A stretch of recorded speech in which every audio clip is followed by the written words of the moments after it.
There is nothing wrong with your internet. Do not attempt to adjust your settings. We are controlling the podcast. We control the squealing and the screams. We can make your heart flutter, your eyes blur from tears, or sharpen your mind to crystal clarity. For the next hour, sit back. We are in control of what you hear. We repeat, there is nothing wrong with your settings. You are about to experience the awe and mystery known as the female mind. You are now entering the Fangirl Zone.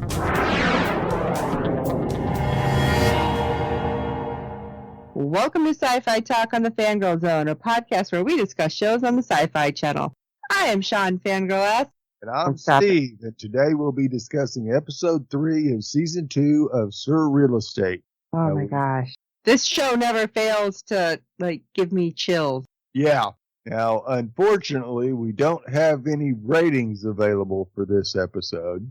I think Chucky stole the rating spotlight that week, but we will probably on next week's episode. Okay. Well, that's good. Well, Chucky is Chucky. What do you expect, right? Yeah. All right. There's a lot going on. I'm super excited to jump into episode 3. So, did you want to just jump in, Steve? Let's do it. Episode 3, The Butler Didn't. Susan is working to sell a historic house that comes with a ghost. Problem is, the ghost is a murder victim demanding justice, and she's holding the owner hostage until the agency figures out who killed her. This was a jumper. I'm going to tell you that. Yep. Out of all of them, because that doesn't normally happen. Yeah, they seem to have turned up the scare factor this season so far. Yes, I liked it. So we open with Susan chatting with a new client, an older man named Andrew Tolliver, about selling his house. A young couple parks in front of Andrew's home for the showing. Unfortunately, Susan doesn't get very far into the tour when a woman in a wedding gown drops from the railing of the staircase with a noose around her neck. Okay. Yeah. That was the thing that so far in all of the seasons they've done or all the episodes, I'm sorry, they've done kind of jump scares of this, but this was one that really got me because it wasn't just certain people seeing it. Everybody was able to see that. Right. And that, I'm like, what just happened? Oh my God. So obviously not what Susan meant with friends dropping by. And I don't know, naturally the couple is going to, hightail it out of there. And I don't blame them. Not at all. But I kind of thought it was funny because Andrew reveals that that's the first time the woman's done that when anybody is around other than him. And I think he felt a sense of relief, oh, wait, you see it? Yeah. Yeah, they seen it. That's why they took off a running. But apparently, this man has been tormented by the ghost ever since he purchased the house a year ago. But later on, Susan reunites with Luke, Augie, Phil, and Zoe at the agency, and they're trying to devise a game plan to get rid of the spirit. Luke accompanies Susan to the next visit of the house, and they manage to whip out one of Augie's devices. I love these new devices, too. I'm just saying they're I can't even explain it. It's better than Ghostbusters because it's just so off the wall, the stuff he comes up with. Yep. And it's not exactly extremely high tech either. This is analog. Yes, I love it. But looks why do they like all this analog stuff? Maybe because that's what they had. Okay, so relax. Yeah. But apparently they respond better to it anyway. So sure enough, as they're using the new device, the woman in white materializes. She descends the staircase, utters Tolliver. As Susan and Luke scramble to understand what the heck she wants, they conclude she desires for them to find her murderer. Why? Because it wasn't suicide. But what does that have to do with the owner of the house? Yeah. Then Luke and Susan bring Zoe and Phil into the murder investigation equation. Why was this woman murdered on her wedding day? What's her story? Who wrote that suicide note? Phil calls around to learn who resided in this house before Andrew. Meanwhile, Luke, Susan, and Zoe split up to search each building level for clues. Luke spots a woman moving about the house before he finds a collection of journals. Everyone takes one home to read.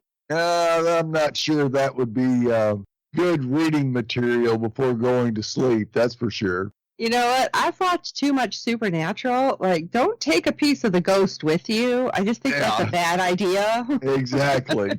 Then they'll present their findings to each other. Next, Zoe tells Luke she's got her real estate license. I was excited for her. So was I. Like, we seen it, was it last episode that she read the book? But dang, she already did the test and everything? That's amazing. Yes, it is. She's officially ready to be a real estate agent. Luke vows to keep her on the team and have her work as an agent while he finds someone to replace her. Yeah, we got to be excited to see Zoe more involved in the Supernatural Housing Market Fund. Yeah, this should be interesting how everything starts to play out for her. Yeah, because she's easily one of our favorite characters, that's for sure. Oh, most definitely. Susan returns home to her smart home device, voiced by Patrick Chuck Choon. Fun fact, Chuck Choon is the third Winona Earp alum to appear in this season. I love that we keep getting them. Yes, we see a flashback to Susan's childhood. Her father plays the piano while young Susan savors the music, staring out the window. It's kind of weird because you're like, what's happening? Where did that come from? Like, I understand it's a smart home, but it's like, okay, this is going to be weird, and I'm not sure if I like it. Yeah. The next morning, though, after that real serene moment, Susan oversleeps because her smart device set the incorrect alarm time. Starting to make me scratch my head already. Yeah. I don't trust it. Classic case of technology seeking to rule the human with an iron fist. I don't know. Smart devices can be too smart sometimes, I'm thinking. Beware of AI. I mean, Terminator, anyone? Yeah. But to make matters worse, the device refuses to unlock the door as she tries to depart. Okay, no smart locks for me, that's for sure. No. At the Roman agency, our crew hashes out everything they know about the case so far. A woman who lived there previously was named Genevieve. She wrote parenting advice books that skyrocketed her to fame. She married a man called Arthur. Genevieve apparently loathed her son Nathaniel, who was just a little shit. Yeah. He was also there on the wedding day along with Judy and Marilyn. Zoe suspects the husband did it, as is the case with most true crime podcasts. We are not one of those podcasts, but you know what? No. I'm thinking I'm right on the same brainwave there as Zoe. But Phil reveals that Nathaniel wrote a scathing book about his mother, besmirching her character in the 90s. Well, that doesn't seem so great, but Phil emailed Nathaniel, who still apparently lives in town, to ask if he'd meet them for a chat. And to Phil's surprise, Nathaniel agreed to the meeting. Oh, this ought to be fun. Right? Later, Susan returns from visiting Andrew's house with the doll Luke spotted on the top floor. It bears a note with Tolliver written on it. Uh-oh. I didn't hear anybody mention anything about Tolliver in their stories. Andrew might become the next victim if they don't solve this case. Nathaniel, a bona fide creep who requests 2% milk from Zoe, sits next to Susan while recounting his memories from the night of his mother's murder. He was so weird. Yeah, I'm not going somewhere and be like, can I have milk? I mean, if you're at a restaurant is one thing. Yeah. He also correctly guesses Susan's zodiac sign and asks if he can sniff her hair. Creeper much? Yeah, this is not normal stuff. No, far, far from it. Yeah, all the journals mentioned one thing, Genevieve's love for W. She had an affair with whoever W is. Nathaniel brushes it off, claiming Genevieve's feelings towards W were merely primal. He talks about Arthur, Genevieve's husband, having a fling with Marilyn. Judy was Genevieve's assistant, who just happened to take Nathaniel's, not Nate's, virginity. Okay, this is getting really weird and, tangled. Yes, it is. After scaring the group with the over-the-top empty threads, Nathaniel departs, but not before leaving a present for Susan, a copy of his book that boasts his signature in blood. No wonder he's single. Yeah. I mean, I don't know about anybody else, but I felt like I needed a shower after watching that little scene. Absolutely. Well, next our gang pulls a late night at the office as they try to piece together the murder mystery. We hear everything from young Nathaniel strangling Genevieve with the rope around the curtains, to Judy doing the deed to Marilyn and Arthur killing Genevieve because she walked in on them having sex. Honestly, all are viable options. All could have written a fake suicide note, so who knows? After throwing their theories at the wall to see what sticks, Luke addresses the elephant in the room. Who took the picture of the bridal party? That's a good question, because nobody thinks about that, right? Nope. The following day, Susan calls Nathaniel to ask if he recalls who snapped the picture of the bridal party. Because basically, they're like, who's making this call? And everybody decided to go, not it. Yeah. Poor Susan. Of course, Nathaniel doesn't remember, only that it was somebody from the household staff. After doing some digging, though, Phil presents Susan with an employee log. One man, Warden T. Oliver, has been in Genevieve's employ for 6 months prior to the wedding. However, he resigned the day after Genevieve's death. Not suspicious at all. No. And then Phil mentions that Andrew is an anagram for warden. Plus T. Oliver, Tolliver, it all adds up. It kind of looks that way.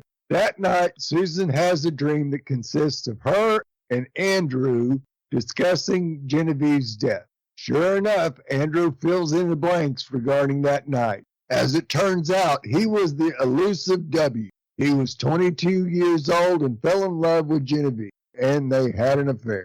Andrew decided to quit upon learning she was getting married despite her protests that they could continue their affair. Distraught, Genevieve grabbed the golden rope from the curtains and fastened it around her neck. She ran to the staircase banister and threatened to leap over it. Well, that's not dramatic or anything. No, Andrew tried to pull her away from the railing.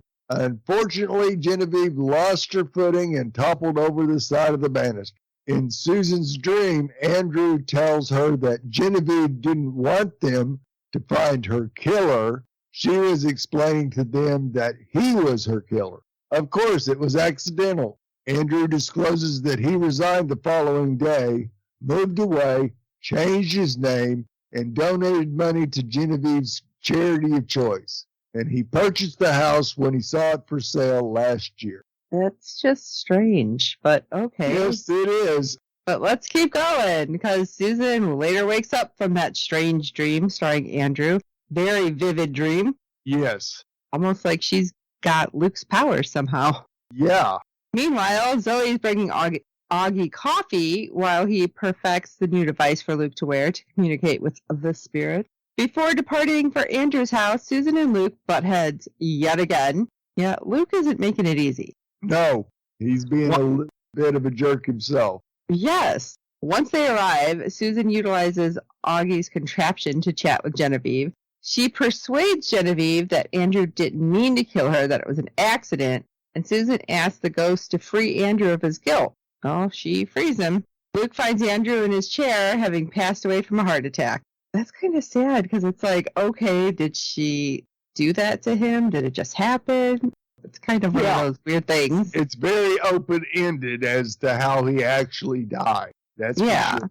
That evening, Luke checks on Susan, and Susan apparently got on with Andrew, so his death must hurt. But Luke notices Susan packing some of her belongings in the office. She claims that she needs to take time away from the place. She needs to reassess her career path. Susan believes Luke is morphing into her ex-boss, who was horrible to her. And, she's not exactly wrong. He's been a total jackass since he got back. Yes, he has. And it's understandable. Don't get me wrong. Right. But she is keeping the place running while he tries to get his head around what happened to him.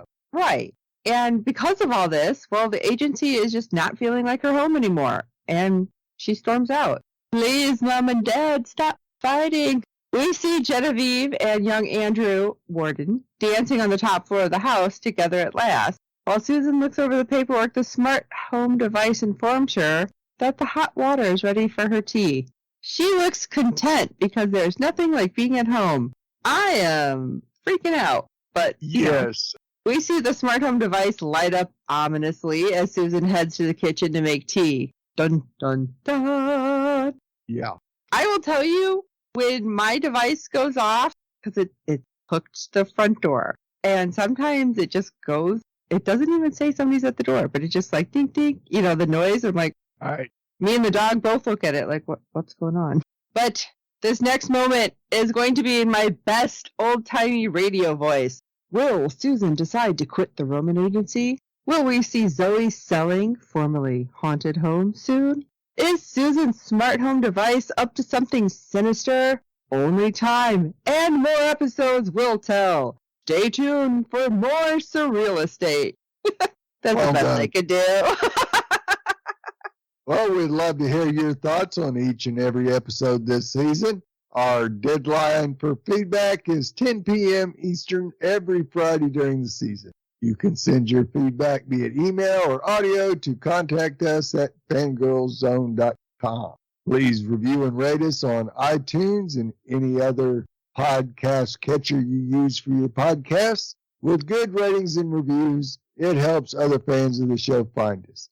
Tell your friends, and we do hope you're enjoying our podcast. Don't forget to check everything out at fangirlzone.com, along with, like Steve said, everywhere we're on podcasts, like everywhere. But you can contact us, like he said, contact us at fangirlzone.com. But there's a whole contact page over on www.fangirlzone.com to tell you all of our platforms. And we are now on TikTok, and it's mostly just me talking totally random stuff. But we'd love to hear everybody. So for this episode of SurrealEstate on Sci-Fi Talk, I'm Steve, and now I'm here working for you. And it's starting to feel like the second verse of a really shitty song. and I'm Shawn Fangirl S. And until next time.